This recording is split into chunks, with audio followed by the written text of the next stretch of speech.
हिंदू पौराणिक ग्रंथों में शिव पुराण एक सुप्रसिद्ध पुराण है जिसमें भगवान शिव के विभिन्न कल्याणकारी स्वरूपों, भगवान शिव की महिमा, शिव पार्वती विवाह, कार्तिकेय जन्म और शिव उपासना का विस्तृत में वर्णन किया गया है। भगवान शिव की लीलाओं एवं कथाओं के अतिरिक्त इस पुराण में विभिन्न प्रकार की पूजा पद्धतियों और ज्ञानप्रद शिक्षाओं का उल्लेख भी किया गया है।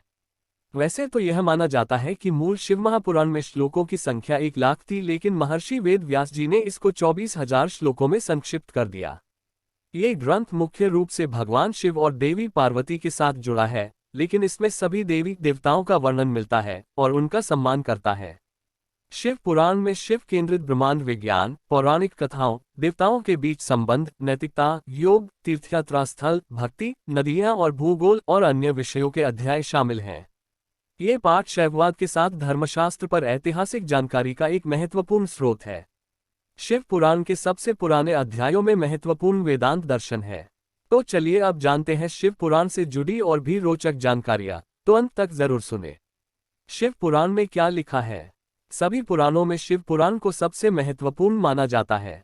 इसमें भगवान शिव के कल्याणकारी स्वरूप के गुणगान, उनकी पूजा पत्तियों, शिवलिंग और भगवान शिव के निराकार स्वरूप प्रतीक के बारे में, शिवलिंग की उत्पत्ति के बारे में, सृष्टि के निर्माण से जुड़ी रहस्यमयी बातों के बारे में, शिवरात्रि के दिन के महत्व के बारे में, साथ ही कलयुग के बारे में बताया है। इन सब के अलावा शिक्षाप्रद कहानियों का भी संयोजन किया गया है। शिव पुराण में कितने श्लोक हैं? शिव पुराण में 24,000 श्लोक मिलते हैं, जो 7 संहिताओं में विभक्त है। शिव पुराण पढ़ने से क्या होता है? माना जाता है कि जो भी शिव पुराण के अनुसार भगवान शिव की पूजा करता है या फिर शिव पुराण का पाठ करवाता है और पूरी श्रद्धा के साथ शिव पुराण के पाठ को सुनता है, भगवान शिव उसका कल्याण करते हैं। इसका पाठ पढ़ने सुनने से मनोकामनाएं पूर्ण हो जाती है। निसंतान लोगों को संतान की प्राप्ति हो जाती है। अगर वैवाहिक जीवन से संबंधित समस्या आ रही हो तो वो समस्याएं भी दूर हो जाती है। व्यक्ति के समस्त प्रकार के कष्ट और पाप नष्ट हो जाते हैं। अक्षय पुण्य की प्राप्ति होती है और जीवन के अंत में उससे मोक्ष की प्राप्ति होती है। इस सृष्टि का निर्माण भगवान शिव की इच्छा मात्र से ही हुआ है, अतः उनकी भक्ति करने वाले व्यक्ति को संसार की सभी वस्तुएं प्राप्त हो सकती है। शिव पुराण कब पढ़ना चाहिए? वैसे तो शिव पुराण जैसे पवित्र ग्रंथ का पाठ कभी भी कर सकते हैं।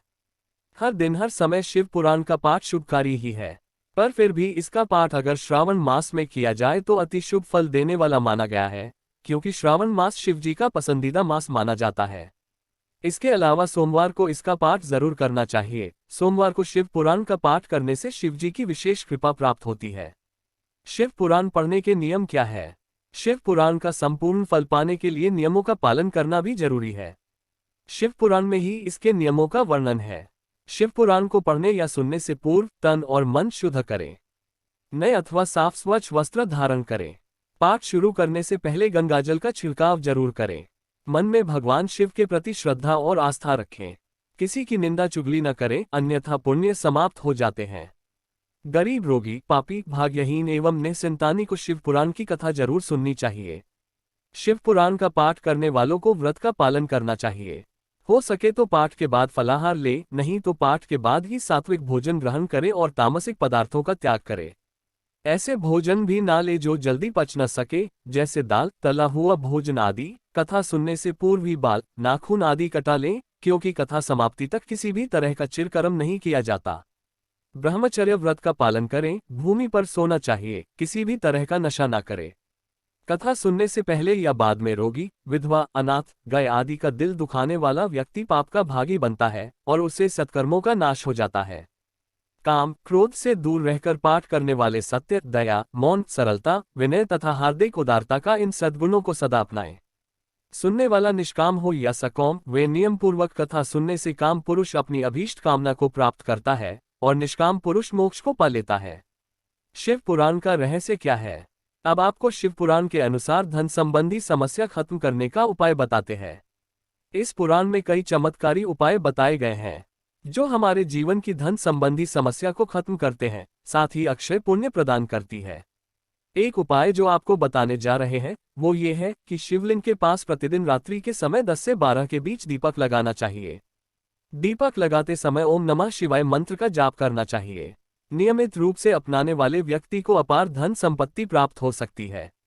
इस उपाय के साथ ही प्रतिदिन सुबह के समय शिवलिंग पर जल, दूध, चावल आदि पूजन सामग्री अर्पित करना चाहिए। इस उपाय के पीछे एक प्राचीन कथा बताई गई है। कथा के अनुसार प्राचीन काल में गुणनिधि नामक व्यक्ति बहुत गरीब था और वह भोजन की खोज में लगा हुआ था। इस खोज में रात हो गई और वह एक शिव मंदिर में पहुंच गया। गुणनिधि ने सोचा कि उसे रात्रि विश्राम इसी मंदिर में कर लेना चाहिए। रात के समय वहां अत्यधिक अंधेरा हो गया। इस अंधकार को दूर करने के लिए उसने शिव मंदिर में अपनी कमीज जलाई थी। रात्रि के समय भगवान शिव के समक्ष प्रकाश करने के फलस्वरूप से उस व्यक्ति को अगले जन्म में देवताओं के कोषाध्यक्ष कुबेर देव का पद प्राप्त हुआ। शिव पुराण का पाठ कब और कैसे करें? वैसे तो किसी भी महीने में शिव पुराण का किया जा सकता है, पर सावन माह में भगवान शंकर की कृपा प्राप्त करने के लिए शिव महापुराण के श्रवण वाचन का बहुत महत्व है।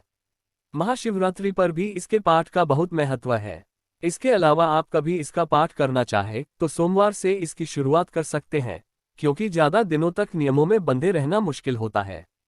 तो 7 दिनों में शिव पुराण की 7 संहिताओं का पाठ किया जा सकता है। इसके अलावा पूरे 1 महीने में भी इसका पाठ किया जा सकता है। शिवजी की उपासना में 3 पहर का विशेष महत्व है। व्रत भी 3 पहर का ही होता है। यथासंभव 3 पहर से पहले तक कथा सुननी और कह लेनी चाहिए।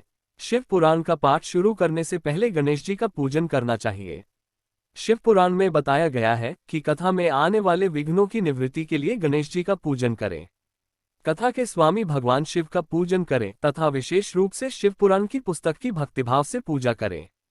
तत्पश्चात उत्तम बुद्धि वाला श्रोता तन मन से शुद्ध एवं प्रसन्नचित होकर आदरपूर्वक शिव पुराण की कथा सुने। अब शिव पुराण का पाठ आप किसी योग्य ब्राह्मण से करवाएं तो बहुत अच्छा होगा। अगर आप खुद करना चाहते हो तो पहले गणेश जी, फिर शिव जी और माता पार्वती के साथ, हो सके तो बाकी शिव परिवार की भी पूजा करें। फिर शिव पुराण को अपने मस्तक से लगा के श्रद्धाभाव से लकड़ी की पट्टिका पर साफ लाल या सफेद कपड़ा बिछाकर रखें। फिर तिलक लगा के धूप, दीप, अक्षत, फूल आदि से पूजा करें। श्रावण के महीने में करते हैं तो प्रयास करना चाहिए कि श्रावण पूर्णिमा तक शिव महापुराण संपन्न हो जाए, या तो शिवरात्रि तक पूरा कर लें। हर अध्याय के बाद भगवान शंकर का जलाभिषेक करें। यदि यह संभव ना हो तो हर सोमवार को रुद्राभिषेक करें। वैसे सही तो यही होगा कि एक अध्याय पूरा हुआ, अगला शुरू करने से पहले भोलेनाथ का जलाभिषेक करें। जब पूरा पाठ समाप्त हो जाए तो इसको एक उत्सव के रूप में मनाना चाहिए। भगवान शिव, शिव परिवार, शिव पुराण की पूजा करनी चाहिए। भगवान की आरती करें। शिव पंचाक्षरी मंत्र से हवन करवाना चाहिए। कथा वाचन की पूजा कर उन्हें दान दक्षिणा देकर संतुष्ट करना चाहिए।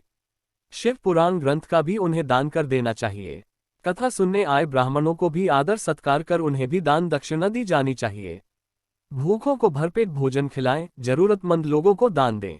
अब अगर आप हवन नहीं करवा सकते तो ब्राह्मणों और गरीबों को दान दक्षिणा दें। भोलेनाथ की कृपा से आप सबके बीच जीवन की सब परेशानियां दूर हो जाए और आपकी सब मनोकामनाएं पूर्ण हो। अगर आपको ये वीडियो अच्छी लगी हो तो लाइक या शेयर जरूर करें और ऐसी ही और जानकारी पाने के लिए सब्सक्राइब करें। जय भोलेनाथ।